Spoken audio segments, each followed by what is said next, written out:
Thomas Gunn's poem The Missing was first published in 1992.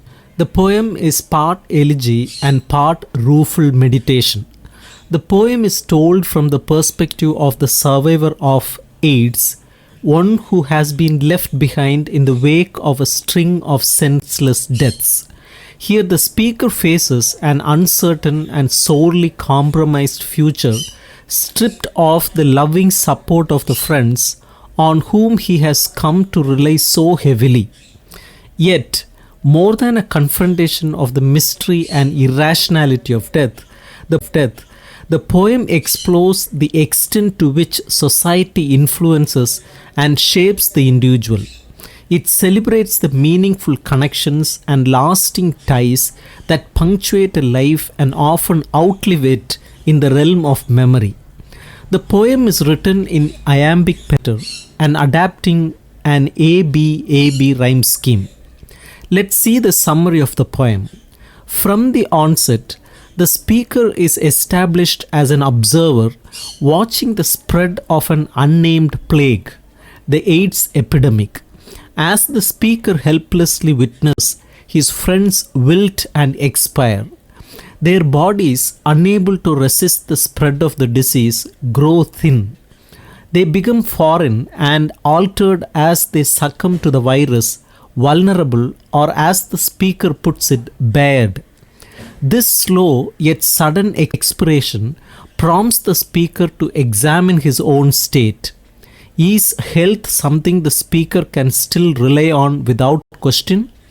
Will he be able to avoid this dissipation in which the body grows more and more vague? Though his shape can be sculpted, though the body can be built up and strengthened, there is no real cure for chronic diseases like AIDS. While stealing the body's exterior, growing tougher in the face of tragedy may seem like a logical strategy. It is a response the speaker ultimately rejects.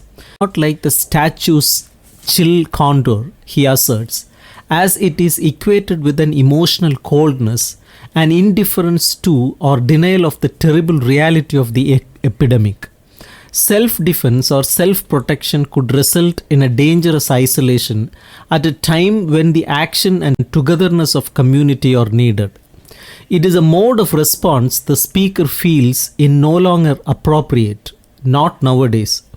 What is needed instead is the unification of all the body's reserves, combining the intellect, physical strength and emotion, mind, limb and feeling into a greater and more powerful whole. Only then can this strength be projected outward in a vital connection with others. In the stanza's final line, the speaker effectively employs the literary device alliteration or the repetition of initial sounds. In is echoed in involved, which once again repeats its sound with increasing. Here the poet has found a way to match form and content. The specific choice of words and sounds mirrors and validates the poem's argument, the specific point it is trying to establish. Thus, the connection formed in the repetition of sounds is an oral way of demonstrating the connectedness of the speaker's ever-growing families. The next stanza is delicately phrased. Gunn injects a dark irony into the poem. The onslaught of the disease has spurred a mobilization as friends, both the stricken and the concerned, unite for support and action. First described in the second stanza, the third extends and deepens the portrayal of this process of coming together. In the face of the grim realities of the epidemic fellowship and community spreading from friend to friend, these close bonds grow and replicate, moving from a supple entwinement to an unlimited embrace, and yet upon closer examination, the bonds of the source of something far more insidious. Gunn's words are filled with dark intention and double meanings.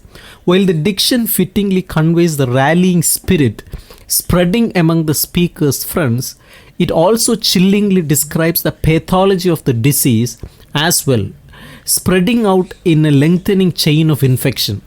In this light, the line contact of friend led to another friend takes an ironic turn as the means of this growing camaraderie and growing intimacy becomes the very means through which the disease is transmitted.